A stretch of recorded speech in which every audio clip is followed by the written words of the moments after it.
मथां छा लिखी छा लिखां छा लिखी छा लिखां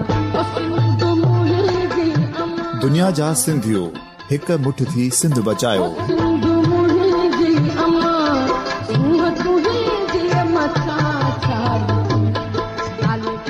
सिंध जो क़ौमी आवाज़ radio voice of Sindh London.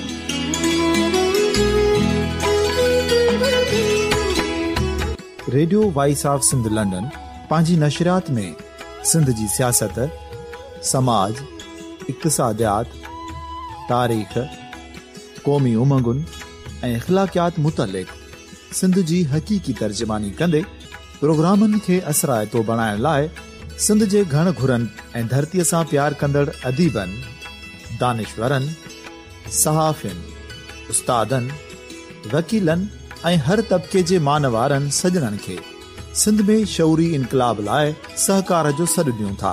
अचो त गॾिजी सूफ़ियुनि ऐं संतनि वारी सिंध जो ओज हिकु मुठ थी वरी वापसि आणण वारे सफ़र जा साथारी बणिजऊं।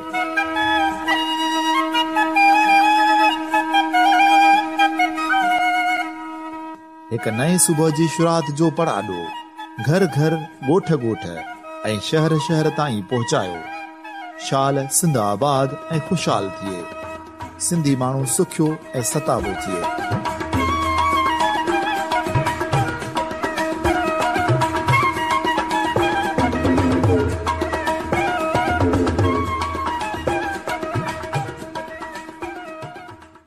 Radio voice of Sindh London जे प्रोग्राम ख़बरुनि जी दुनिया में अॼु 20 अप्रैल जुमे जो ॾींहुं आहे। अॼु जूं अहम ऐं ताज़ियूं ख़बरूं ऐं सुर्खियूं साण करे हाज़िर ख़िदमत आहे अवां जो पंहिंजो मेज़बान फाज़िल छन्ना। सभ खां पहिरीं अॼु जे अहम ऐं ख़ासि ख़बरुनि ते नज़र विझंदा था हलूं। अॼु जी अहम ऐं ख़ासि ख़बर आहे त धारिन जा शनाख़्ती कार्ड ठाहिण ख़िलाफ़ सिंध एक्शन कमेटीअ जे 72 कलाकनि वारी बुख हड़ताल ऐं धरणो ख़तमु थी वियो। नादरा जे वफ़द 3 ॾींहं बि कैंप ते पहुची अॻवान सां मुलाक़ात करे मुतालिबनि वारो चार्ट इस्लामाबाद उमाड़ियो। नादरा अख़्तियारनि एक्शन कमेटीअ जे अॻवाननि खे ख़ातिरी कराई आहे त 26 अप्रैल ते लिखत में संदुनि ख़दशा ख़तमु कया वेंदा। ॼाण मूजिबि त सिंध एक्शन कमेटीअ तरफ़ां धारियुनि या गैर क़ानूनी तौरु क़ौमी शनाख़्ती कार्ड ठाहिण ऐं बंगालियुनि खां गैर ज़रूरी सवाल पुछा न करण जो ऑफिशियली लेटर जारी थियण तोड़े 3.5 लख धारियुनि खे नादरा में दाख़िल न करण वारे अमल ख़िलाफ़ 72 कलाकनि वारी बुख हड़ताल काल पुॼाणीअ ते पहुती। नादरा जे इस्लामाबाद मां आयल कर्नल रिटायर्ड सोहेल जी अॻवानीअ में आयल 3 रुकनी वफ़द पारां सिंध एक्शन कमेटीअ जे अॻवाननि सां 3 ॾींहं बि एहतिजाजी कैंप ते पहुची ॻाल्हियूं कयूं। उन मौक़े ते नादरा जे वफ़द सिंध एक्शन कमेटीअ जे अॻवाननि खे ख़ातिरी कराई त संदुनि मुतालिबनि वारो चार्ट इस्लामाबाद नादरा जे हेड ऑफिस उमाणियो वेंदो, जंहिं बैदि एतिराज़ कंदड़ धुरियुनि खे तफ़सीली जवाबु ॾिनो वेंदो। अहिड़ी ख़ातिरीअ खां पोइ सिंध एक्शन कमेटीअ जे अॻवाननि सैयद ज़ैन शाह, डॉक्टर नियाज़ कालाणी, शफ़ी मोहम्मद जामोट, अमानुल्ला शेख, अमीर आज़ाद पंवर, गुलज़ार सुमरो ऐं ॿियनि गॾियल प्रेस कॉन्फ्रेंस कंदे चयो त 26 अप्रैल ताईं नादरा अख़्तियारनि जे जवाब जो इंतज़ारु कंदासीं। 23 अप्रैल ते सूबे जे समूरनि ज़िली हेड क्वार्टरनि में सिंध एक्शन कमेटी जे सॾ ते नादरा जे ऑफिस अॻियां धरणा हया वेंदा ऐं जेकॾहिं 26 अप्रैल ते नादरा जो जवाबु मुतमइन कंदड़ न मिलियो त 27 अप्रैल ते कराची में हैदर मंज़िल ते सिंध एक्शन कमेटीअ जो आला सतही इजलास सॾाए एहतिजाज जो सॾु ॾींदासीं। सैयद ज़ैन शाह चयो त ईंदड़ इलेक्शन में सिंध दोस्त पीपल्स पार्टी समेत हुक्मरान धुर जे उम्मीदवारनि खां गैर कानूनी शनाख़्ती कार्ड ठाहिण वारे मामले ते सवाल कनि। हिन चयो त अफ़सोस आहे त ग्रेट डेमोक्रेटिक अलायंस ऐं हुक्मरान धुर यानी पीपल्स पार्टी 3 ॾींहनि वारी बुख हड़ताल में हिकु ॾींहुं बि शिरकत नाहे कई। अॻवाननि चयो त पीपल्स पार्टी सिंध में तबाही कई आहे। असां नादरा अख़्तियारनि खे जेको मुतालिबनि वारो चार्ट ॾिनो आहे उन में वाज़े जणायो आहे त धारियुनि जा गैर क़ानूनी तौरु शनाख़्ती कार्ड ठाहिण बंदि कया वञनि। 3.5 लख धारियुनि खे नादरा में दाख़िल कयो वञे। असां नथा चाहियूं त सिंध जो मुआशी क़तलाम थिए। हिन वाज़े कयो त नादरा जे मेगा सेंटर अॻियां जारी बुख हड़ताल ऐं धरणो ऐलानियल ई 3 ॾींहं जो हो, उन करे एहतिजाज ख़तमु कयो आहे। नादरा सुठो जवाबु न ॾिनो त एहतिजाजी तहरीक असां बि ख़तमु न कंदासीं। हिन चयो त मूं समेत 104 कारकुननि 3 ॾींहनि ताईं रुगो पाणी पीतो आहे। ॿिए तरफ़ धारनि खे सुञाणप कार्ड ठाहे ॾियण ख़िलाफ़ मुख़्तलिफ़ शहरनि में एहतिजाजी मुज़ाहिरा कया विया।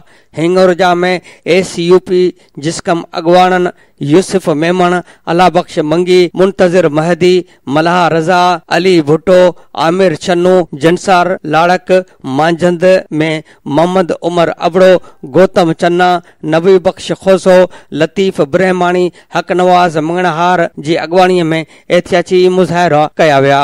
सकनरनि में मुख़्तलिफ़ सियासी समाजी तंज़ीमनि जे अॻवाननि मुहकमुद्दीन लुंड, शमीर जमाली, हाजी रजब जलबाणी, कुर्बान मक्सी, हाजी खान कीरियो, सरवर जलबाणी, मसूद शाह, आलम कीरियो, कासिम सुमरो, मुश्ताक लिगारी, जावेद उमरानीअ जी अॻवानीअ में एहतिजाज कयो वियो। उन मौक़े ते अॻवाननि मीडिया सां ॻाल्हाईंदे चयो त नादरा जो चेयरमैन सिंध में धारियुनि खे सुञाणप कार्ड जारी करे रहियो आहे, पर सिंध जो अवाम कॾहिं बि धारियुनि खे बर्दाश्त न कंदो। मेहड़ में SUP पारां ग़ुलाम मुस्तफ़ा चांडियो, हयात बिरोही, अरसलान गन, हुबदार चांडियो, वली मोहम्मद चांडियो ऐं ॿियनि जी अॻवानीअ में घंटा घर चौक खां प्रेस क्लब ताईं रैली कढी एहतिजाजी मुज़ाहिरो कयो वियो। कराची मां बसां वटि अहम ख़बर आहे त सिंध असेंबली शिकारपुर में लतीफ़ यूनिवर्सिटी कैंप्स खे शेख अयाज़ यूनिवर्सिटी, सखर में वुमेन यूनिवर्सिटी खे बेगम नुसरत भुट्टो यूनिवर्सिटी बणाइण जा बिल पास करे वरिता आहिनि। गवर्नर जे एतिराज़ बैदि ज़ियाउद्दीन यूनिवर्सिटी तरमीम बिल ऐं खैरपुर मेडिकल कॉलेज जे मुलाज़िमनि खे पको करण जा बिल बि पास थी विया। उन हवाले सां काल सिंध असेंबलीअ में 4 वधीक बिल पास करे वरिता आहिनि। सिंध काबीना जे मंज़ूरीअ खां पोइ सिंध असेंबली 4 ॿिया बिल पास कया, जंहिंमें शिकारपुर में शाह अब्दुल लतीफ़ यूनिवर्सिटी, खैरपुर जे कैंपस खे अपग्रेड करे यूनिवर्सिटी बणाइण ऐं उनखे मशहूर शाइर शेख अयाज़ जे नाले करण लाइ शेख अयाज़ यूनिवर्सिटी शिकारपुर बिल 2018 अक्सरियत राय सां पास कयो वियो। उनखां सवाइ सखर में क़ाइमु थींदड़ वुमेन यूनिवर्सिटीअ खे बेगम नुसरत भुट्टो जे नाले सां ठाहिण लाइ बेगम नुसरत भुट्टो वुमेन यूनिवर्सिटी बिल 2018 पुण अक्सरियत राय सां पास कयो वियो। हुकूमती मेंबरनि उन्हनि ॿिन्ही यूनिवर्सिटियुनि खे इंतिहाई अहम करार ॾींदे सखर ऐं शिकारपुर वासियुनि खे मुबारकूं ॾिनियूं। उनखां सवाइ सिंध असेंबली 3 साल अॻु क़ाइमु कयल खैरपुर मेडिकल यूनिवर्सिटीअ जे मुलाज़िमनि खे पको करण जो बि बिल पास कयो।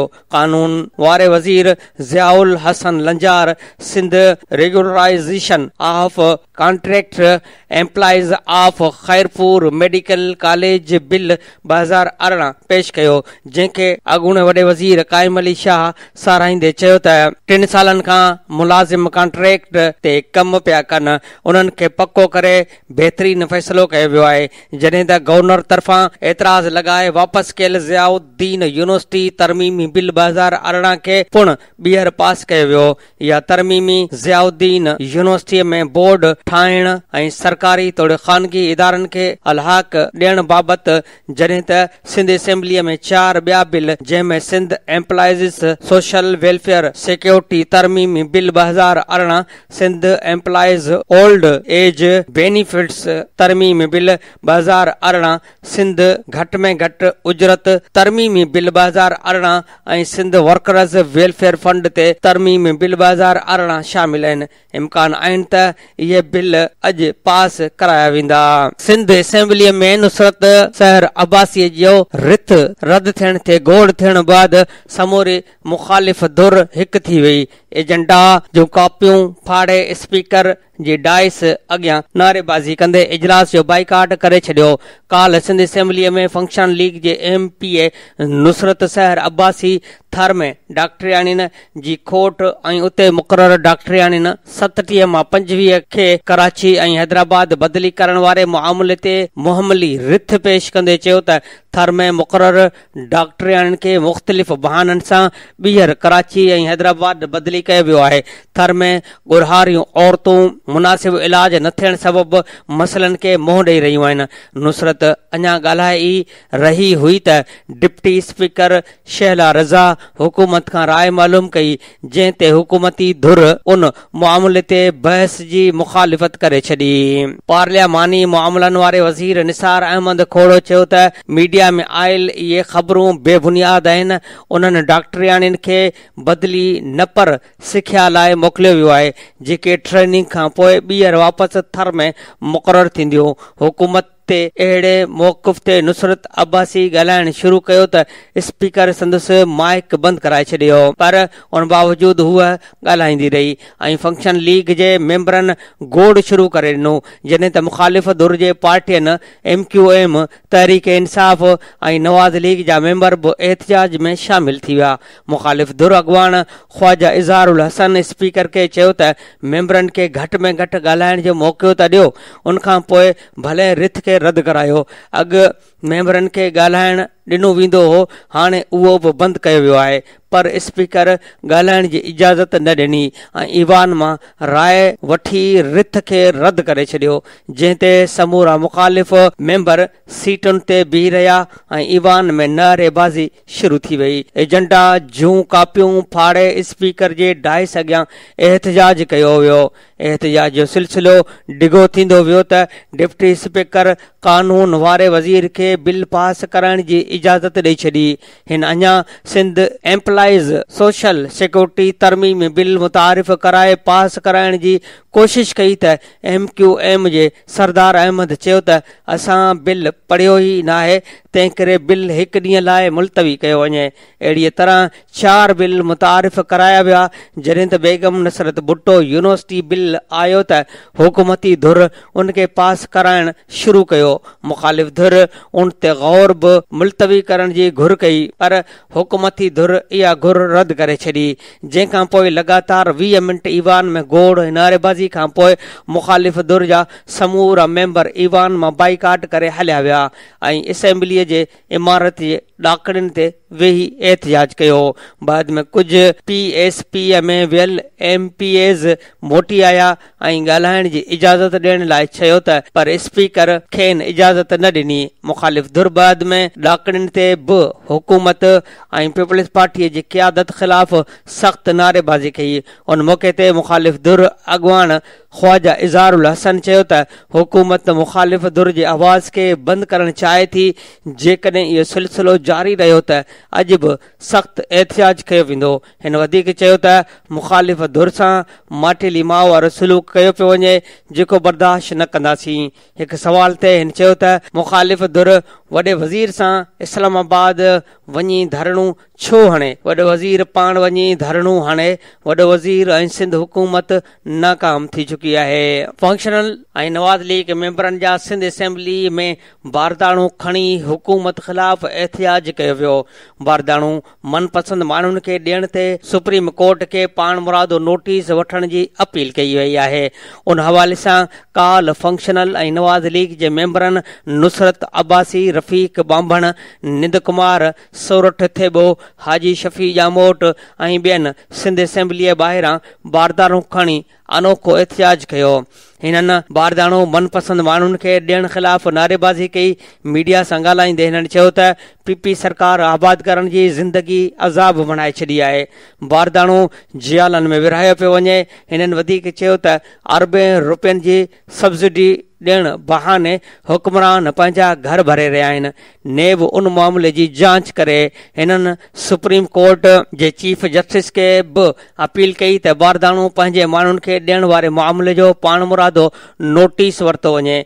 ॿिए तरफ़ प्रेस कॉन्फ्रेंस कंदे नुसरत सहर अब्बासी, सोरठ थेबो ऐं ॿियनि इल्ज़ाम हयो आहे त पीपल्स पार्टी आबादगारनि जे ज़िंदगी तबाह करे छॾी आहे। पर्ची सिस्टम ते बारदाणो ॾिनो पियो वञे। बिलावल ज़रदारी पंजाब जे आबादगारनि लाइ रोज़ानो बयान ॾींदो आहे। अॼु बिलावल खे बयान यादि न आहे रहियो। हिननि चयो त सैयद मुराद अली शाह जे वॾे वज़ीर थियण बैदि मसइलनि में इज़ाफ़ो थी वियो आहे। मुस्लिम लीग नून जे असेंबली मेंबर सोरठ थेबो चयो त सिंध हुकूमत ॿुधाए त 8 अरब रुपयनि जी सब्सिडी केॾां वञे थी। हिन चयो त लॻे थो त इहा सब्सिडी जियालनि जे खीसनि में वञे थी। सिंध यूनिवर्सिटीअ में बोर्ड रुगो सिंधी ऐं इंग्लिश में लॻण वारो मामिलो सिंध असेंबली पहुची वियो। ख्वाजा इज़हार तरफ़ां मामिलो मुल्क दुश्मन करार ॾिनो वियो। उन हवाले सां काल सिंध यूनिवर्सिटीअ में वाइस चांसलर तरफ़ां समूरा साइन बोर्ड सिंधी ऐं इंग्लिश में लिखण बाबति नोटिफिकेशन जारी करण वारो मामिलो सिंध असेंबलीअ में उथारियो वियो। मुख़ालिफ़ धुर अॻवान Khawaja Izharul Hassan point of order ते ॻाल्हाईंदे चयो त सिंध यूनिवर्सिटीअ में VC तरफ़ां नोटिफिकेशन जारी करे साइन बोर्ड सिर्फ़ सिंधी ऐं इंग्लिश में लिखण जूं हिदायतूं जारी करे लिसानियत फैलाइण जी कोशिश कई आहे। इहा कोशिश क़ाइदे आज़म जे उसूलनि जे ख़िलाफ़ आहे ऐं हा मुल्क सां गद्दारीअ जे बराबरि आहे। हुकूमत अहिड़नि मामलनि ते संजीदगी इख़्तियार करे जंहिं ते स्पीकर आग़ा सिराज दुरानी उन ते हुकूमती मौक़ुफ़ लाइ तइलीम खाते जे वज़ीर जाम महताब ॾहर खे चयो त अहिड़े नोटिफिकेशन बाबति मूंखे का बि ॼाण नाहे, मालूमात हासिल करे ईवान खे आगाही ॾींदुसि। सिंध जे मुख़्तलिफ़ शहरनि कंबर सुजावल जून जो नसीराबाद ऐं ॿियनि हंधा असां वटि ख़बर आहे त कंबर शहदाद कोट इंतज़ामिया सरकारी बारदानू प्राइवेट वापारियुनि खे मिलण वारनि शिकायतुनि ते तहरुक में अची वई। मुख़्तलिफ़ इलाइक़नि में छापा आणी हज़ारे सरकारी बारदाने जा कट्टा हथ करे वरिता जॾहिं त का बि गिरफ़्तारी अमल में न आई। उन सिलसिले में गॾिकियल मालूमात मूजिबि काल कंबर में AC मुख़्तियार अली सुमरो ऐं मुख़्तियारकार अब्दुल कयूम तुनियो अमलो साण करे शहर जे मुख़्तलिफ़ इलाइक़नि जे दुकाननि गोदामनि ऐं राइस मिलनि ते छापा हया, जंहिं दौरान हज़ारे कणक जी सरकारी बारदाने जा हज़ारे कट्टा हथ करे वरिता। जॾहिं त शहर जे दोस्त अली रोड ते गोदाम ते छापे दौरान सरकारी बारदाने में कणक सां भरियल ट्रालर हथ कयो वियो, जंहिं दौरान वापारी फरार थी विया। जॾहिं त शहर जे मुख़्तलिफ़ राइस मिलनि तां हज़ारे कणक जूं सरकारी बारदानू पुण हथ कयो वियो। उन मौक़े ते असिस्टेंट मुख़्तियारकार अमजद कमालानी साफ़िन खे ॿुधायो त असांखे शिकायतूं मिलियूं हुयूं त फूड इंस्पेक्टर वसीम शेख कणक जो बारदानो हारिन ऐं आबादगारनि खे ॾियण बदिरां वापारियुनि खे ॾिनो आहे। उन सिलसिले में इहा कार्रवाई कई वई, जंहिंमें असांखे हज़ारे कट्टा सरकारी बारदाने जा मिलिया आहिनि।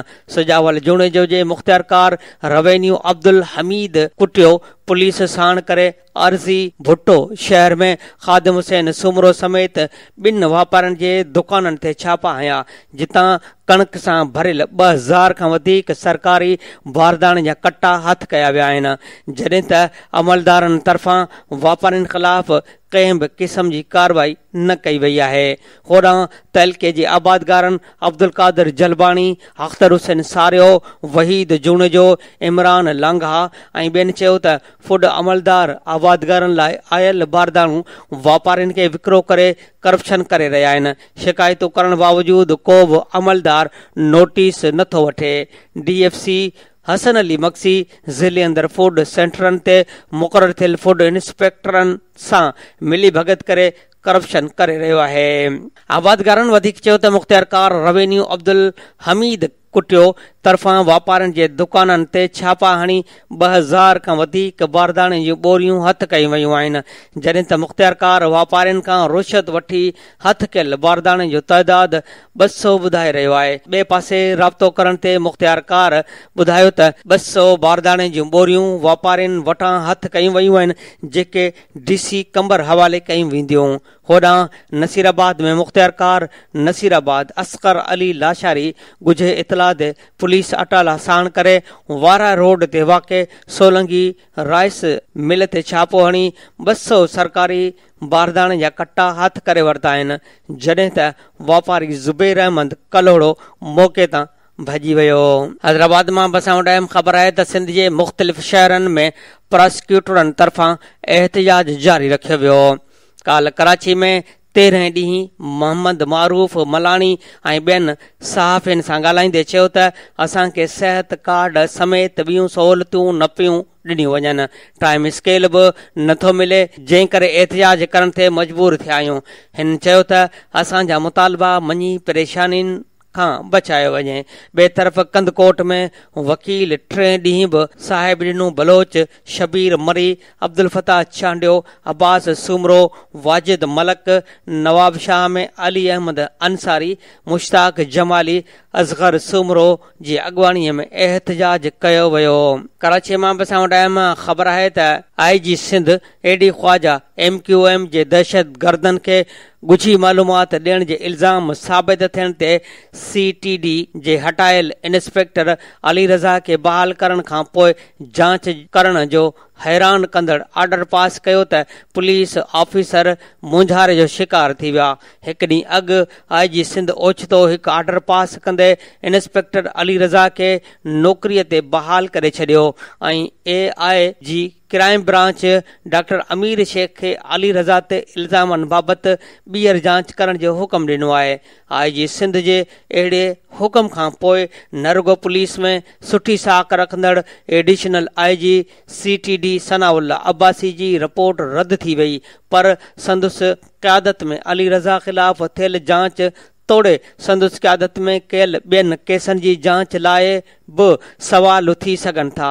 IG सिंध जे अहिड़े ऑर्डर ते न रुगो अली रज़ा ख़िलाफ़ जांच कंदड़ अॻूणे जांच कमेटीअ जे ऑफिसरनि खे हैरत थी आहे, पर उन ऑर्डर ते इहे ऑफिसर बि हैरान आहिनि जेके IG सिंध खां अहिड़े कंहिं अमल जी उमेद न रखी रहिया हुआ। उन ॾिस में सिंध पुलिस जे उन्हनि ऑफिसरनि जो चवणु आहे त IG सिंध खे उहो अख़्तियार आहे त हू GIT या जांच में ॾोह साबित थियण खां पोइ हटायल कंहिं ऑफिसर जी दरख़्वास्त ते संदुसि ख़िलाफ़ थियल जांच जी ॿीहर अलॻि ऑफिसर खां जांच कराए सघे थो ऐं उन जांच जे बुनियाद ते केस ॿीहर बहाल बि करे सघे थो।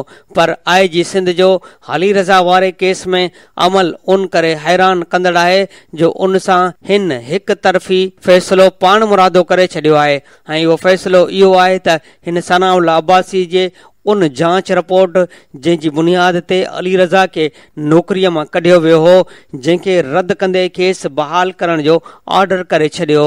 ऐं मथां वरी हैरान कंदड़ ॻाल्हि इहा आहे त खेसि बहाल करण खां पोइ AIG क्राइम ब्रांच खे उहो ऑर्डर कयो त हू इहा जांच करे त अली रज़ा ख़िलाफ़ सनाउल्ला जी रिपोर्ट दुरुस्त हुई या न। पुलिस ऑफिसरनि मूजिबि जेकॾहिं क्राइम ब्रांच जो ऑफिसर अमीर शेख 10 ॾींहंनि में जांच करे त इहा रिपोर्ट दुरुस्त हुई या न।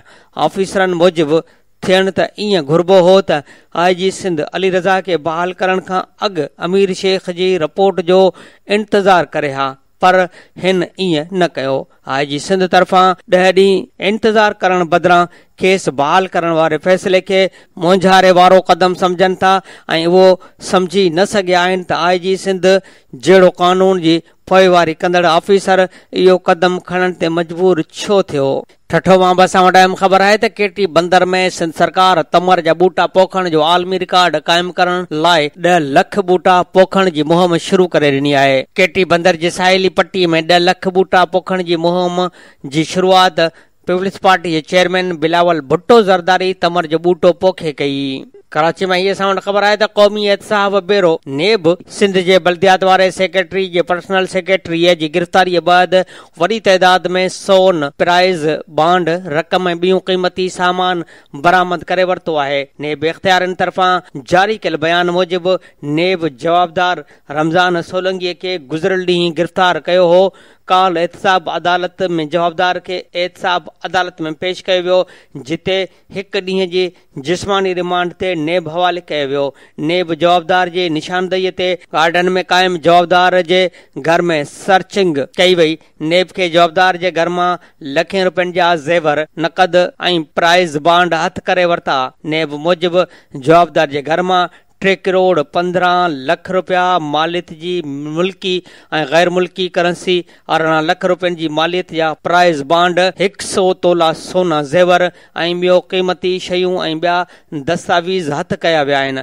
नेब मूजिबि शुरूआती जांच ऐं कुझु हासिल दस्तावेज़नि में इंकशाफ थियो आहे त जवाबदार बलदियाती हुकूमत खाते जा फंड्स में हेराफेरी करण सां गॾोगॾु जवाबदारनि जी हिकु गैंग बि हलाए रहियो हो। नेब मूजिबि जवाबदार जी निशानदेहीअ ते वधीक गिरफ़्तारियूं कयूं वेंदियूं।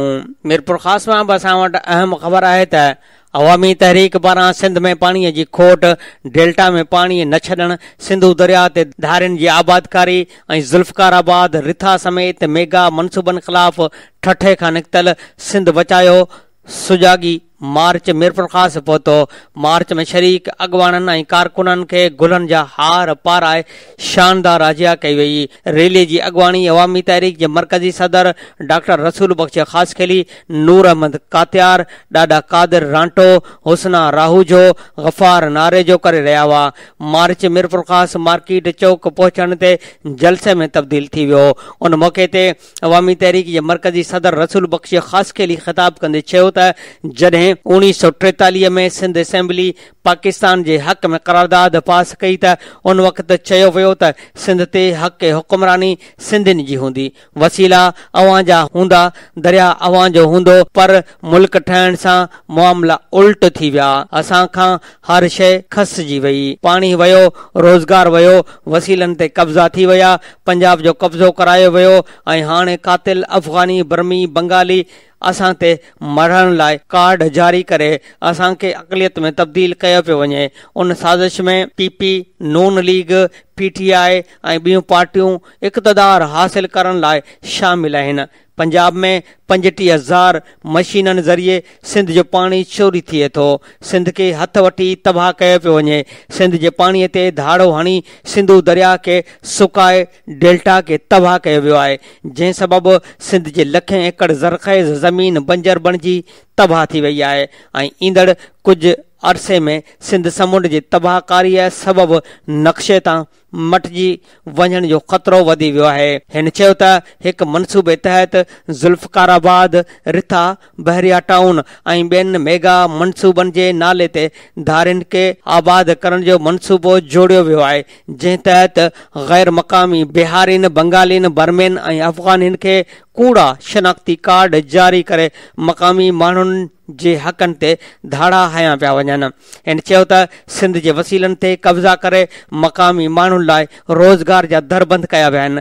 अहिड़ियुनि नाइंसाफ़ियुनि ख़िलाफ़ अवामी तहरीक सिंध अंदरि शऊर बेदार करण लाइ सुजागी मार्च शुरू कयो आहे, जेको सिंध जे तारीख़ी ऐं पूछड़ीअ वारे ज़िले ठठे खां शुरू कयो वियो आहे। उन मौक़े ते नूर अहमद कात्यार, ॾाढा कादिर रांटो, अनवर रिंद, हुसना राहूजो, ग़ुलाम मुस्तफ़ा लिग़ारी, अयाज़ खोसो, एडवोकेट लियाकत मेमन, एडवोकेट मुमताज़ खोसो, वकील राजा, रामचंद वकील, गफ़ार नारेजो ऐं ॿियनि ख़िताब कंदे चयो त हाणे वक़्तु अची वियो आहे त सिंध जा माण्हू सुजागीअ जो मुज़ाहिरो करे पंहिंजे हक़नि जी हासिलात लाइ पंहिंजो अमली किरदारु अदा कनि ऐं अवामी तहरीक जे शुरू कयल मार्च में संदन साथ ॾियनि। पाणी कमीशन चवे थी त सिंध जा माण्हू 90% गटर मिलियल पाणी था पीअनि, जंहिं करे ॿार कैंसर ऐं कारी साईअ जे मर्ज़नि में वठिजी विया आहिनि। हुक्मरान करप्शन करे अयाशियूं करे रहिया आहिनि। धाड़ेल वाह पंजाब वाहे सिंध जे माण्हुनि खे कालाबाग डैम ख़िलाफ़ मज़ामत जी सज़ा ॾिनी पई वञे। सिंध बचायो सुजागी मार्च जो पहिरियों मरहलो मुकमल थियो। ॿिए मरहले में 5 मई खां जामशोरो खां कश्मीर ताईं मार्च कयो वेंदो। नवकोट में रिणशाख जे टेल आबादगार अॻवाननि अब्दुल करीम समूह, मुमताज़ थेबो, मूसा अहमदानीअ जी अॻवानीअ में यकजहतीअ तौरु शामिल थियो। उन मौक़े ते ज़ीनत बाइतार क़ौमी गीत ॻाए काफ़िले खे नारा नारा हणण लाइ जोश ॾियारे छॾियो। हैदराबाद मां ही असां वटि अहम ख़बर आहे त हैदराबाद पुलिस हेडक्वार्टर में ASP ज़ाहिद परवीन ॼामड़ो वुमेन प्रोटेक्शन सेल जे इंचार्ज सां गॾिजी प्रेस ब्रीफिंग ॾींदे ॿुधायो त हैदराबाद में क़ाइम वुमेन प्रोटेक्शन सेल में सिंध यूनिवर्सिटीअ जे शागिर्दियाणी ऐं आम छोकिरियुनि पहुची शिकायत कई आहे त संदुनि इंटरनेट ते वीडियो ऐं फोटो अपलोड करण जूं धमकियूं ॾींदड़ नौजवाननि खां जान छॾाई वञे, ॿी सूरत में उहे ख़ुदकुशी करे छॾींदियूं। हिन चयो त ताज़ो 447 केस दाख़िल कया विया आहिनि, जंहिंमें ओबाश नौजवाननि ख़िलाफ़ 17 FIR बि दाख़िल कयूं वयूं आहिनि। हिन चयो त सिटी थाणे जे हद में हिकु छोकिरी जी वीडियो भरे ब्लैकमेल कंदड़ नौजवान महरोज़ ख़ान खे गिरफ़्तार करे संदसि मोबाइल ऐं लैपटॉप कब्ज़े में कयो आहे। हिन चयो त लतीफ़ाबाद जे A सेक्शन थाणे जे हद मां फराज़ शेख खे साइबर हरासमेंट केस ऐं कोटड़ीअ में सिंध यूनिवर्सिटीअ जे शागिर्दियाणीअ खे गुज़िरियल 8 सालनि खां वीडियो ऐं एतिराज़ जोगा फोटो कढे ब्लैकमेल कंदड़ मिरपुर ख़ास वासी सरमद हमीद चन्ना खे गिरफ़्तार कयो आहे। हिन चयो त नौजवान शादी बि कई, पंहिंजी ज़ाल खे तलाक ॾियण बावजूदि शागिर्दियाणीअ खे ब्लैकमेल करण बंदि न कयो। छोकिरीअ खे संदसि फोटो ऐं वीडियो वायरल करण जी धमकी ॾेई 1 लख रुपया कैश पिणु वरितो आहे। छोकिरी सोन विकिरो करे पैसा ब्लैकमेलर हवाले कया। हिन ॿुधायो त जवाबदार जे कब्ज़े मां जेको मोबाइल फोन मिलियो आहे उन में मैट्रिक 9 ऐं 10 क्लास में पढ़ंदड़ शागिर्दनि जे नालनि सां फोल्डर ठाहे तस्वीरूं ऐं वीडियोज़ रखियल हुयूं, जिन जा नाला नथा ॿुधाए सघूं। हिन छोकिरियुनि जे वालिदैन खे अपील कई त नियाणियुनि खे हरासमेंट जे हवाले सां पुछा कयो ऐं संदन मोबाइल फोन ज़रूर चेक करियो, जॾहिं त असां साइबर क्राइम ऐं हरासमेंट खे रोकण लाइ हिकमत अमली जोड़ी आहे। शऊर ॾियण लाइ लेक्चर प्रोग्राम बि तरतीब ॾिना आहिनि। हिन चयो त असां वटि सिंध यूनिवर्सिटी, लम्स ऐं असरा यूनिवर्सिटीअ समेत सांगड़ ज़िले मां शिकायतूं आयूं आहिनि, जिन जी जांच मुकमल करे जवाबदार गिरफ़्तार कंदासीं। होॾां हैदराबाद में ख़रीदारीअ जे सभ खां वॾे मर्कज़ बॉलीवुड मॉल में कमु कंदड़ 600 मुलाज़िम छोकिरियुनि जे तहफ़ुज़ लाइ बॉलीवुड इंतज़ामिया को क़दम नाहे खयो। बॉलीवुड मॉल में ड्यूटी कंदड़ हिकु छोकिरीअ जे वीडियो भरे नौजवान वायरल करण जी धमकी ॾिनी। छोकिरी वुमेन प्रोटेक्शन सेल पहुची नौजवान ख़िलाफ़ कार्रवाई जो मुतालबो कयो। ए सेक्शन पुलिस उन नौजवान खे हिरासत में वरितो आहे। कानूनी माहिर मूजिबि कंहिं बि इदारे में 5 फैमिली स्टाफ ते हरासमेंट सेल क़ाइमु कयो वेंदो आहे, जॾहिं त बॉलीवुड मॉल में 600 फैमिली स्टाफ जी मौजूदगीअ बावजूदि को बि एंटी हरासमेंट सेल क़ाइमु नाहे कयो वियो। ASP ज़ाहिद परवीन चयो त नियाणियुनि खे हरासमेंट जे वाक़िअनि में बॉलीवुड मॉल जा मालिक बि ख़ामोश आहिनि, उते बि नवां केस साम्हूं अची रहिया आहिनि। प्रेस ब्रीफिंग में सिंध यूनिवर्सिटीअ जे शागिर्दियाणीअ खे ब्लैकमेल करण जे इल्ज़ाम में गिरफ़्तार नौजवान सरमद हमीद चन्ना खे पेश कयो वियो, जिते हिन चयो त मां पंहिंजे दोस्त छोकिरीअ पाण में 2010 खां मोहबत कंदा आहियूं। असां शादी करणु चाही पे, जेका ॻाल्हि संदसि माइटनि खे पसंदि न आई ऐं छोकिरीअ जे पीउ मुंहिंजे ख़िलाफ़ हरासमेंट जी कूड़ी FIR दाख़िल कराई आहे। मूं का बि वीडियो न भरी आहे। असां ॿिन्ही खे जुदा करण लाइ ड्रामो कयो वियो आहे।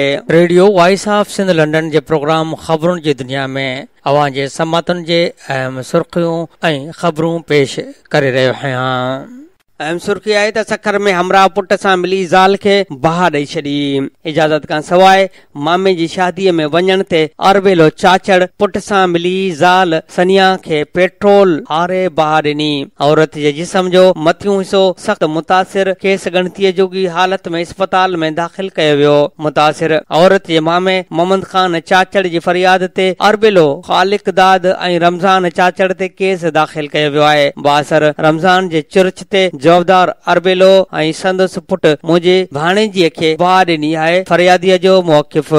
मीरपुर ख़ासि मां हीअ असां वटि अहम ख़बर आहे त नए बल्दियाती निज़ाम तहत सिंध यूनियन काउंसिलनि खे तरक़ियाती कमनि लाइ फंड न मिलण ख़िलाफ़ मीरपुर ख़ासि में मुख़्तलिफ़ ज़िलनि जे यूसी चेयरमैन वाइस चेयरमैननि जी गॾिजाणी थी। गॾिजाणीअ में ज़िले सांगड़, मीरपुर ख़ासि, उमरकोट, टंडोला यार, मिठी, बदीन ज़िले जे यूसीज़ जे चेयरमैन, वाइस चेयरमैन ऐं काउंसलरनि वॾे अंग में शिरकत कई। गॾिजाणीअ बैदि प्रेस क्लब ते प्रेस कॉन्फ्रेंस कंदे चेयरमैन रफ़ीक लिगारी, गुलाम मोहम्मद मरी, सईद मेमन, इकबाल राजपूत, वज़ीर मरी ऐं ॿियनि चयो त सिंध जे 70% आबादी बहराड़ियुनि में आबाद आहे। बल्दियाती निज़ाम में पुराणियुनि यूनियन काउंसिलनि खां सवाइ नयूं यूनियन काउंसिलूं ठाहियूं वयूं, जॾहिं त ओज़ीटी जे मद में फी यूनियन काउंसिल खे सिर्फ़ 2 लख मिलनि था, जंहिंमां अमले जी पघार पूरी नथी थिए। जॾहिं त अफ़सोस सां चवणो थो पवे त असांखे सिधी रीत अवाम चूंडियो, पर अवाम खे ॾियण लाइ असांखे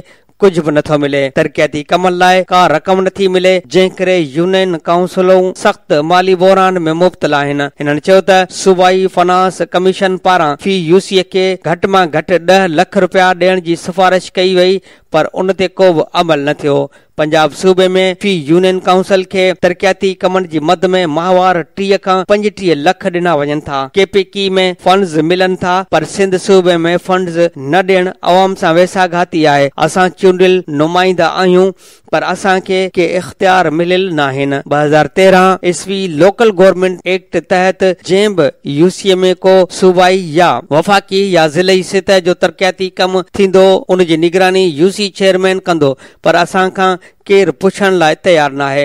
अफ़सोस सां चवणो थो पवे त असांखे ॼम, फौत ऐं शादीअ जा सर्टिफिकेट जारी करण जा अख़्तियार बि न आहिनि।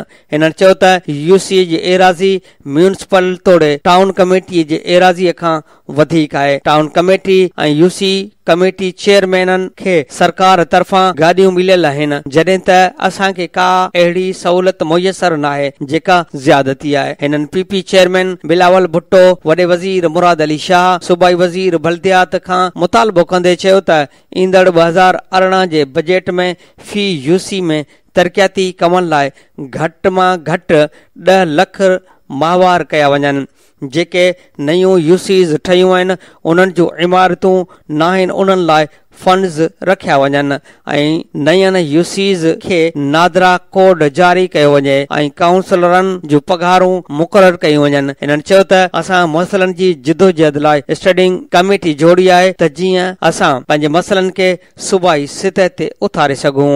लाड़काणे मां असां वटि ख़बर आहे त लाड़काणे वेझो कंगा थाणे जे हद ॻोठ कंगा में 9 ॾींहं अॻु तोहरनि जे तक़रीब में महफ़िल मौसीक़ीअ दौरान गोलीअ लॻण सबबि क़तल थी वियल फनकारा समीना सिंधूअ वारे केस में नामज़द कयल मुख्य जवाबदार तारिक जतोई की काल police first judicial and magistrate जी अदालत में पेश कयो वियो, जिते अदालत जवाबदार तारिक जतोई खे 4 ॾींहनि जे रिमांड ते पुलिस हवाले करे छॾियो ऐं पुलिस खे हिदायत कई त FIR में ATC जा कलम लागू करे दहशतगर्दीअ जे ख़ासि अदालत में केस पेश कयो वञे। अदालत में केस जे शाहिदनि मुमताज़ मक्सी ऐं बरकत समूह 164 जा बयान रिकॉर्ड कराया। ॿिन्ही बयान ॾींदे ॼाणायो आहे त जवाबदार असां खां भत्तो घुरंदा हुआ ऐं चवंदा हुआ त सभिनी फनकारनि खां असां 5000 भत्तो वठंदा आहियूं।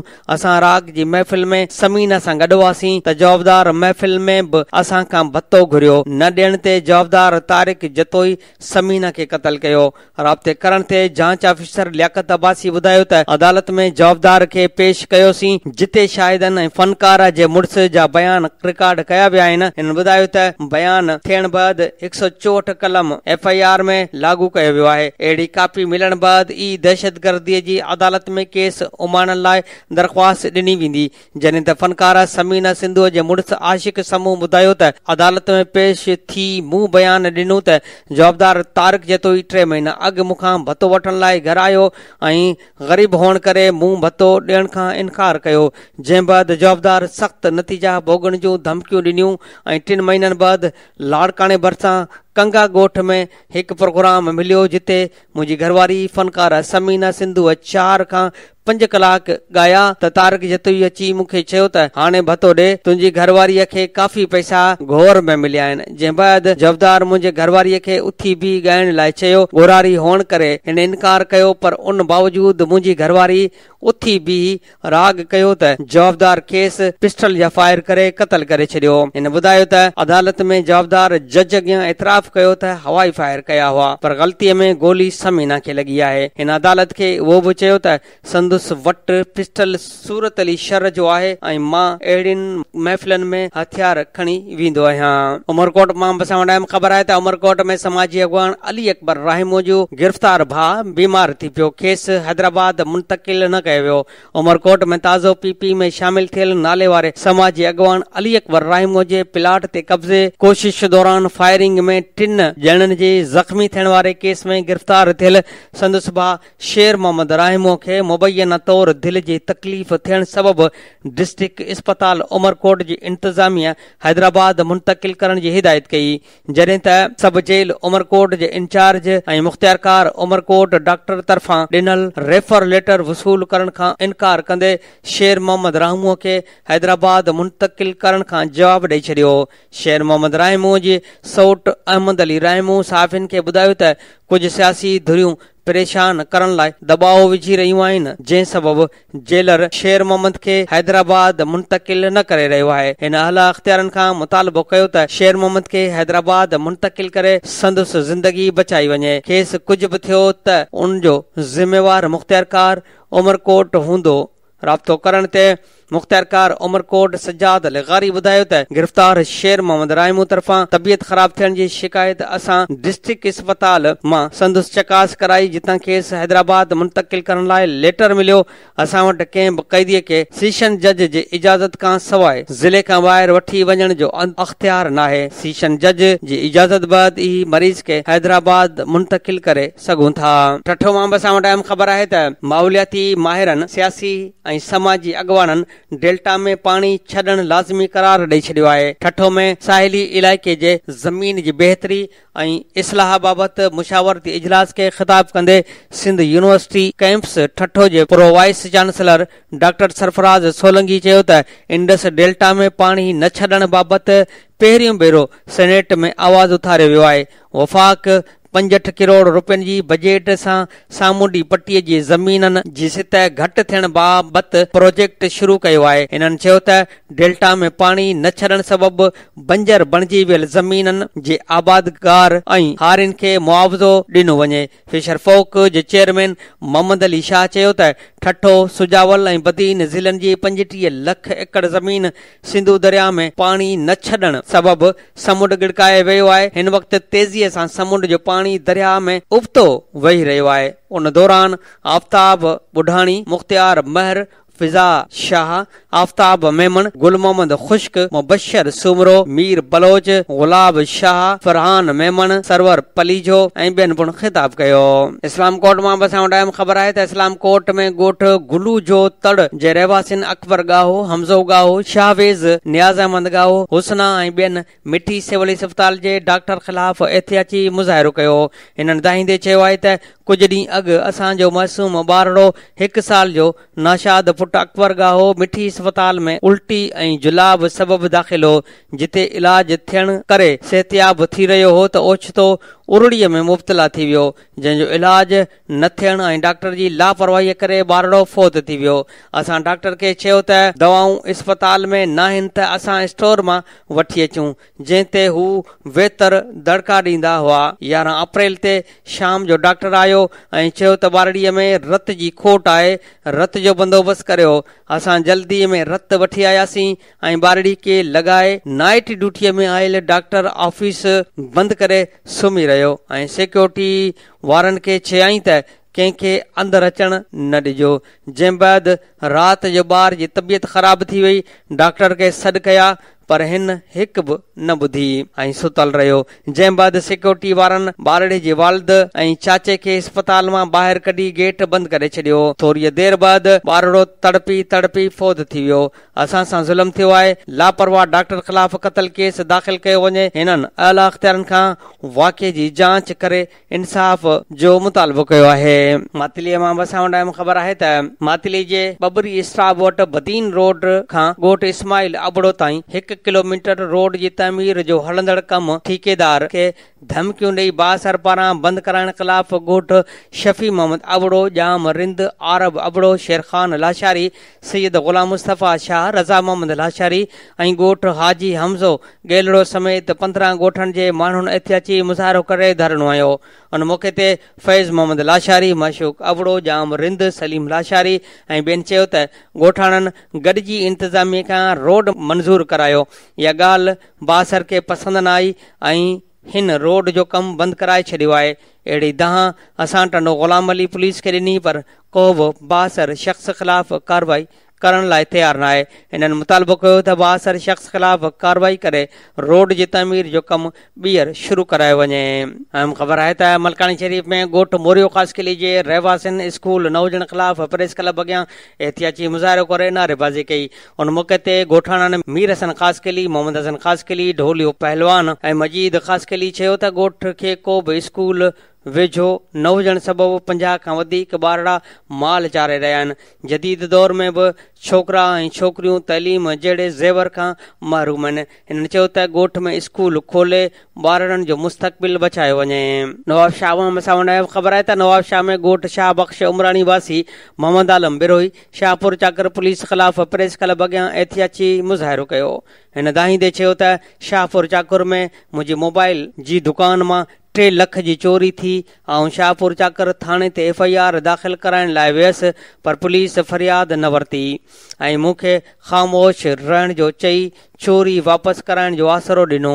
1 साल खां SHO शाहपुर चाकर ठला हसरा ॾेई रहियो आहे। नेठि मजबूर थी DIG शहीद बेनज़ीराबाद जे ऑफिस में दरख़्वास्त ॾियण वियसि, पर अमले मूंखे मिलण न ॾिनो। हिन आला अख़्तियारनि खां मुतालबो कयो त चोरी वापसि कराए इंसाफ़ कयो वञे। टंडो मोहम्मद ख़ान मां ख़बर आहे त टंडो मोहम्मद ख़ान जे देह ठरी ॻोठ लुकमान लिगारी वासी हारिन बासर ज़मींदार ऐं उन जे साथियुनि पारां तशदुद करण ख़िलाफ़ औरतुनि ऐं ॿारनि सां गॾिजी प्रेस क्लब अॻियां एहतियाती मुज़ाहिरो कयो। उन मौक़े ते दाहींदे ज़ख़्मी थियल हारी भेमलो कोहली, संदुस ज़ाल दलसी जेनी ज़ाल बागू कोहली, लाली ज़ाल कृष्ण कोहली ऐं ॿियनि ॿुधायो त असां पंहिंजे हारपे वारे ज़मीन में कमु करे रहिया आहियूं त बासर ज़मींदार काशिफ टालपुर, ताहिर टालपुर ऐं लालू टालपुर हथियारनि बंदि थी ज़मीन ते हलंदड़ ज़रई पाणी रोके असांखे धमकियूं ॾिनियूं ऐं असांजी मज़ामत ते असांखे लठियूं ऐं सरिया हणी ज़ख़्मी करे छॾियो।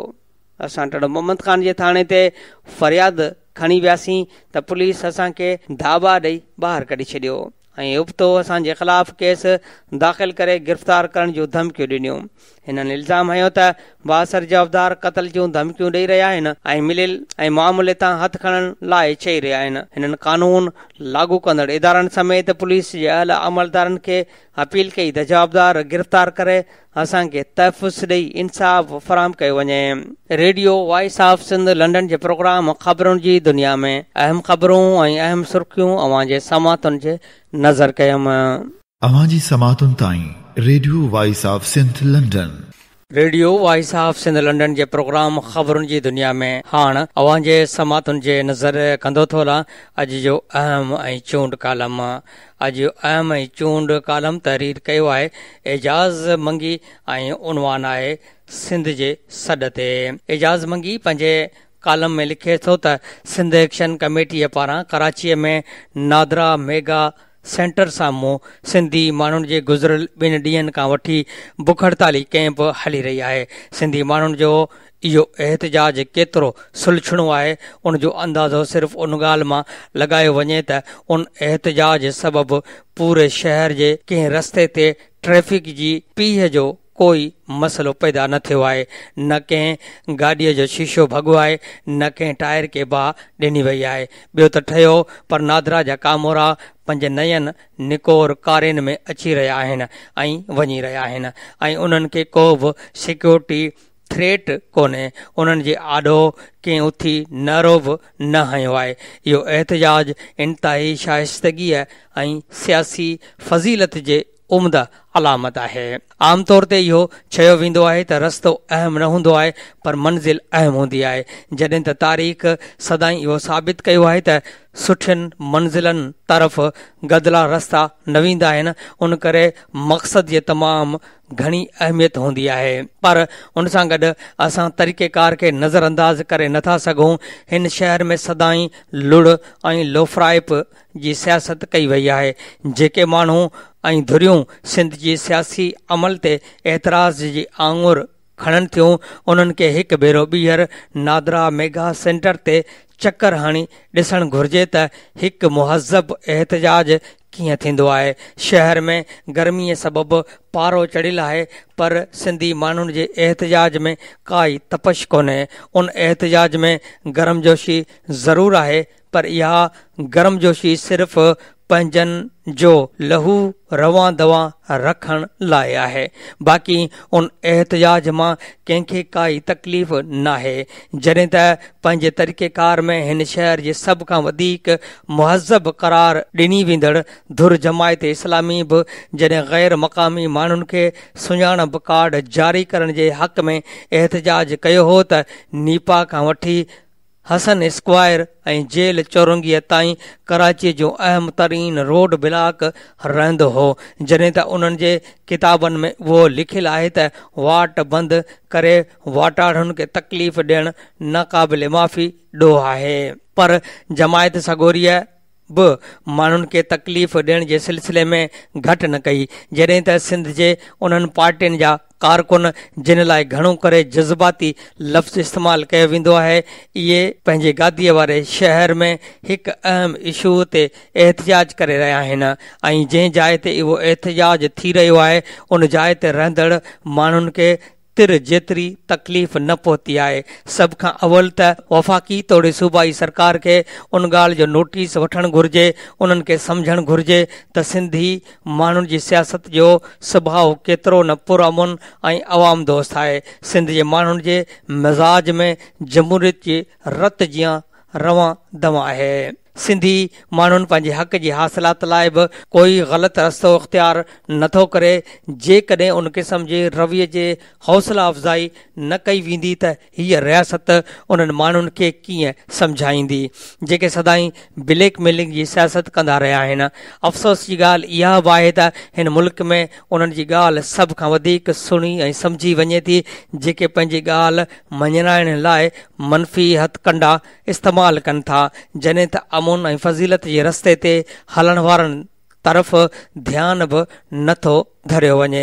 जेकॾहिं हिन मुल्क में मुहज़ब सियासी अमल खे अहमियत मिले हा त ॿिनि ॾींहनि खां वठी लिक में वेठल बुख हड़तालियुनि जे जाइज़ मुतालबनि खे तस्लीम कयो वञे हा। हीअ अजीब ॻाल्हि आहे त नादरा जो 3 रुकनी वफ़द अचे थो ऐं मुतालबनि जा पेपर खणी चवे थो त इहो पंहिंजे आला क़यादत सां राब्तो करे ॿुधाईंदो, जॾहिं त अहिड़े एहतजाज जो नोटिस नादरा जे आला अख़्तियारनि खे वठणु घुर्जे। हीअ कोई ज़ोरीअ जी ज़बरदस्ती आहे, पंहिंजी ॻाल्हि मञराइण वारनि जो मेड़ न आहे। हीअ सीनियर सियासी अॻुवान जो एहतजाज आहे। हिन एहतजाजी कैंप में वकील ऐं दानश्वर मौजूदु आहिनि। इहे कानून ऐं आइन जी रोशनीअ में पंहिंजनि मुतालबनि खे पेश कनि था। इहे चवनि था त गहरे दबाव सबबि नादरा जेको कुझु करे रही आहे इहो कानून ऐं आइन जे ख़िलाफ़ आहे। उन सां हुकूमत ऐं रियासत जूं मुश्किलातूं वधंदियूं, जॾहिं त सिंधी माण्हुनि लाइ इहे मुसीबतूं ऐं इहे मसइला नवां न आहिनि। असुलु ॻाल्हि वरी बि उन्हनि अज़ाबनि जी आहे जिन खे हीअ मुल्क पाण दावत ॾींदो रहियो आहे। हीअ मुल्क हिन वक़्त ताईं अफ़गान पनाहगीरनि जो मसइलो हल न करे सघियो आहे। हीअ मुल्क अञा ताईं जिन धारियुनि खे कढण जे लाइ तयारु न आहे, तिन जे सिलसिले में हिन मुल्क मथां जेके मुसीबतूं नाज़िल थियूं आहिनि उन्हनि जा बि वॾा तफ़सील आहिनि। उन हवाले सां हिन भेरे जहिड़ी रीति हर ग़ैर मुल्की ऐं ग़ैर मक़ामी माण्हूअ खे कराचीअ में सुञाणप कार्ड जारी करण जी जेका सखावत शुरू कई वई आहे, तंहिंसां न सिर्फ़ हीअ मुल्क मुश्किल में ईंदो, पर इहो शहर बि पंहिंजे पीड़ा खे वधियल महसूस कंदो। जंहिं शहर जे गैर फितरी फैलाव सबबि अनेक मसइला पैदा थिया आहिनि। हिकु तरफ़ शहर जा इख़्तियार हर कंहिंखे पंहिंजे हथ में रखण जो शौक़ु आहे, पर उन्हनि धुनियुनि मां कंहिं बि कराचीअ जे मसइले खे हल करण लाइ संजीदगी न ॾेखारी आहे। जंहिं शहर जी गंदगी साफ़ न थी सघणु हिकु वॾो सियासी इशू हुजे, उन शहर में गैर मुल्की ऐं गैर मक़ामी माण्हुनि खे रिहाइश ऐं वोट जो इख़्तियार ॾियण सां जेके ख़तरा पैदा थी सघनि था, उन्हनि जो नादरा जे आला क़यादत खे अहसास बि न आहे। उन करे हीउ मसइलो सिर्फ़ नादरा जे रहम करम ते छॾण जहिड़ो न आहे। उन मसइले जी संगीनीअ खे सम्झण लाइ मुल्क जे ॿियनि इदारनि ऐं सियासी पार्टियुनि खे ध्यानु धरणु घुर्जे। सियासी पार्टियुनि खे इहा लालच एॾो ई जीअं खाई वई आहे त उन्हनि खे कंहिं बि तरह सां ॿ वोट वधीक मिलनि। उन्हनि खे वोटनि खां वधीक मुल्क जे वजूद जे बारे में संजीदगीअ सां सोचणु घुर्जे। इहो सिर्फ़ु सिंधी माण्हुनि जे मथे जो सूर न हुजणु घुर्जे त गैर मुल्की ऐं गैर मक़ामी आबादीअ खे शहरी हक़ न ॾिना वञनि। इहो हिकु सिस्टम ऐं दस्तूर जो मामिलो आहे। जेकॾहिं उन क़िस्म जूं ग़लतियूं कयूं वयूं त इहे हर हंधि हिकु मिसाल थी पेश थींदियूं ऐं कानून में मिसाल जी तमामु घणी अहमियत हूंदी आहे। सिंध जे माण्हुनि खे अक़लियत में तब्दील थियण खां बचाइण लाइ सिंध जे राजधानी में सिंधी माण्हुनि जे वधंदड़ तइदाद खे तारपेड करण ऐं नस्ली बुनियादनि ते सिंध जे गादीअ वारे हंध खे कंट्रोल हेठि आणण ऐं ॿियनि लफ़्ज़नि में सिंध खे साज़िश ज़रिए फ़तह करण जे सिलसिले में जेको कुझु बि थी रहियो आहे, सो सिर्फ़ तनक़ीद करण जेतिरो ग़लति न आहे। कुझु मसइला क़ौमुनि जे वजूद सां मशरूत हूंदा आहिनि। हिन दौर में असां जहिड़ी बि अंधी मंडी जमहूरियत जी झोलीअ में पियल आहियूं, उते तइदाद जी तमामु घणी अहमियत आहे। उहो तइदाद इहा आहे जंहिंजी बुनियाद ते पाकिस्तान जा 3 ऐं हाणे 4 सूबा मुल्क जे 5 सूबे पंजाब खे मोह ॾेई नथा सघनि।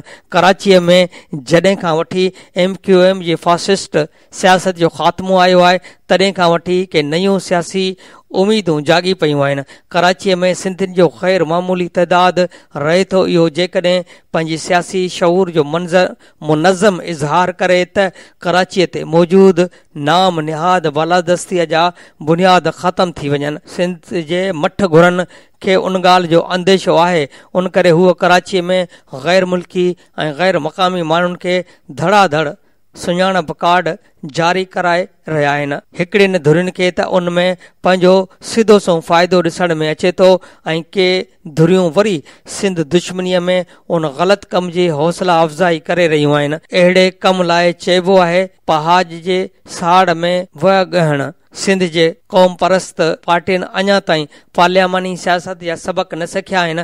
कराचीअ में MQM जो सामरी सिस्टम ॾहण जो सभ खां वॾो फ़ाइदो पीपल्स पार्टीअ खे पियो आहे। उन जो ताज़ो मिसाल सईद गनीअ जी सोभ हुई। हाणे बि पीपल्स पार्टी पंहिंजनि मुफ़ादनि खां बेख़बर न आहे। उनखे मालूम आहे त कराचीअ में पैदा थींदड़ सियासी ख़िला खे भरण में उन जो अहम किरदारु थी सघे थो। पर अफ़सोस जी ॻाल्हि इहा आहे त जॾहिं बि सिंध जे मुफ़ाद सबबि सिंध दोस्त धुरियूं अहिड़े के मसइले ते मिड़ी मुठ थियनि थियूं, तॾहिं पीपल्स पार्टी अजाए ख़ौफ़ सबबि उन्हनि जे वेझो अचण लाइ तयारु न हूंदी आहे। पीपल्स पार्टीअ खे इहो अजायो ख़ौफ़ वकोड़े वेठो आहे त जेकॾहिं उन्हनि खे सिंध दोस्तीअ सां गॾु कंहिं ॾिसी वरितो त उन्हनि जो इक़्तिदारी लाइसेंस रद्द थी वेंदो। उन सबब जे करे पीपल्स पार्टी हर सिंध दोस्त इशूअ में को बि सियासी किरदारु अदा करण लाइ तयारु न हूंदी आहे। हीअ एहतजाज जेको सिंध दोस्त धुरियूं करे रहियूं आहिनि, इहो एहतजाज असल में पीपल्स पार्टीअ खे करणु खपंदो हो ऐं पीपल्स पार्टीअ खे इहो इशू सिंध असेंबलीअ जे फ्लोर ते बहस जो मौज़ू बणाइणो हो। पर पीपल्स पार्टी उन मामले खां ॼाणी वाणी ला ताल्लुक़ रही आहे। हिन वक़्त बि जॾहिं 2 ॾींहनि खां वठी सिंध दोस्त धुरियूं बुख हड़ताल ते वेठल आहिनि, पीपल्स पार्टीअ खे का परवाह त छा, पर ॼण त को पतो ई कोन्हे। पीपल्स पार्टीअ खे ऐं पंहिंजे उन रविश खे तब्दील करे ऐं उहो किरदारु अदा करे जेको खेसि ॾुखियनि ॾींहंनि में कमु अचे। सिंध जे गादीअ वारे शहर में सिंध ख़िलाफ़ जेके बि साज़िशूं थी रहियूं आहिनि उन्हनि खे फौरी तौरु बंदि कयो वञे। नादरा जे नादरी रवियनि ख़िलाफ़ सिंधी माण्हुनि जेका पुरअमन एहतजाजी कैंप हई आहे उन ते न सिर्फ़ु सिंध जे वॾे वज़ीर बल्कि सिंध जे गवर्नर ऐं वज़ीर आज़म जे ख़ुसूसी हिदायत ते वफ़ाक़ी घरू वज़ीर खे न सिर्फ़ु बुख हड़ताली कैंप ते अचणु घुर्जे पर उन मसइले खे हल करणु घुर्जे जे मसइले जे लाइ सिंध दोस्त धुरियूं बुख हड़ताल जी सूरत एहतजाज करे रहियूं आहिनि। Radio voice of Sindh London जे प्रोग्राम ख़बरुनि जी दुनिया में अॼु जो अहम ऐं चूंड कालम अव्हां जे समातुनि जे नज़र कयमि। ही चूंड कालम तहरीर कयो हुयो एजाज़ मंघी ऐं उनवान हुन जो हुयो सिंध जे सॾ ते। प्रोग्राम ख़बरुनि जी दुनिया रोज़ानो सुबुह जो 7:30 वॻे, मंझंदि जो 12:30 ते ऐं शाम जो 7 वॻे नशर कयो वेंदो आहे। ॿुधण न विसारींदा। प्रोग्राम जे हवाले सां पंहिंजा कमेंट्स ऐं राया असांजी हिन ईमेल ते ॾींदा। ईमेल आहे info@radiovoiceofsindh.com। तव्हांजे रायनि ऐं कमेंट्स जो इंतज़ारु रहंदो। हाणे radio voice of Sindh London जे प्रोग्राम ख़बरुनि जी दुनिया जो वक़्तु पुॼाणीअ ते पहुतो। वरी ॿिए बुलेटिन में हाज़िर थींदासीं। ओसिताईं फाज़िल चना खे ॾींदा इजाज़त। अल्लाह निगहबान।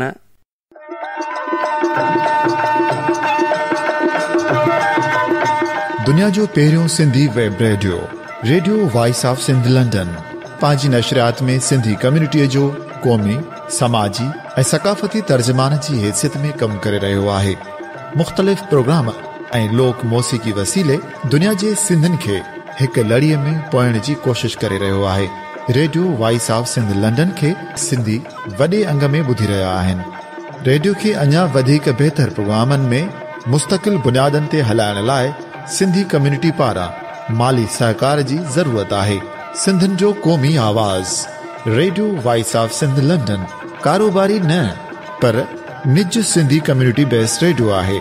माली सहकार लाइ बैंक अकाउंट जा तफ़सील रेडियो जी वेबसाइट ते मौजूदु आहिनि।